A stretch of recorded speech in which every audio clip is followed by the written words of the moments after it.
లేదే ఏమో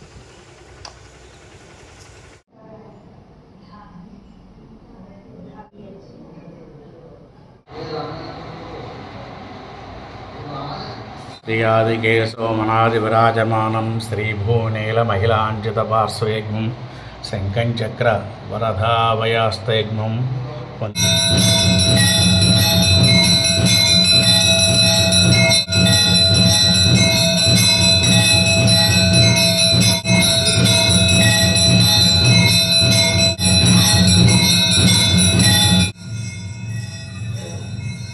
సార్ ఒక్క నిమిషం.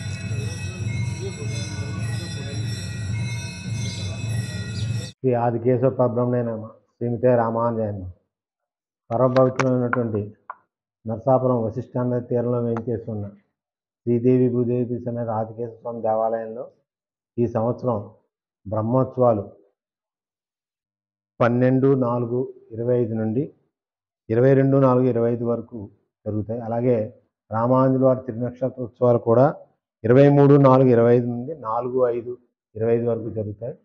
ఈ కేశవస్వామి బ్రహ్మోత్సవంలో భాగంగా రథోత్సవం జరుగుతుంది. అలాగే కేశవస్వామికి 7 ముచ్చుల ఉత్సవం, తర్వాత రామావతారం ఇవన్నీ కూడా జరుగుతాయి. ఈ సంవత్సరం మే 4వ తారీఖున తెప్పోత్సవం బ్రహ్మోత్సవాల భాగం తెప్పోత్సవం జరుగుతుంది. అక్కడ తెప్పోత్సవం కూడా ఈ కోనేటిలోనే దేవాలయం ఎదురుగా ఉన్న కోనేటిలోనే చేయడం సంకల్పించాం.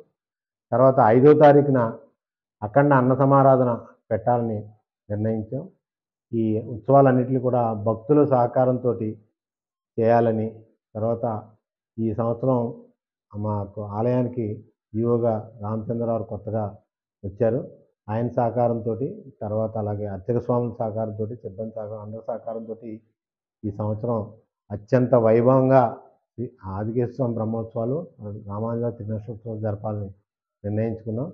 ఈ సంవత్సరం విశేషం ఏంటంటే శ్రీరంగం నుంచి 200 మంది భక్తులు, స్వాములు కూడా ఈ స్వామి ఉత్సవాల్లో పాల్గొనడానికి వస్తున్నారు.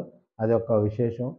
ఈ సంవత్సరం అందరి సహకారంతో, భక్తులందరి సహకారంతో ఉత్సవాలు అత్యంత వైభవంగా జరిపించాలని ఈవో గారు, నేను, అర్చక స్వాములు, భక్తులందరి సహకారంతో అత్యంత వైభవంగా జరిపించాలని అనుకుంటున్నాం. అన్ని ఏర్పాట్లు కూడా చేస్తున్నారు ఈవో గారు. భక్తులందరూ కూడా ఈ అవకాశాన్ని సద్వినియోగం చేసుకుని వచ్చి ఆ ఉత్సవాల్లో భాగస్వాములై ఆ స్వామిని దర్శించుకుని ఆ తీర్థప్రసాదాలు స్వీకరించి ఆ స్వామి కృపకు పాత్రలవుతారని కోరుకుంటున్నాం.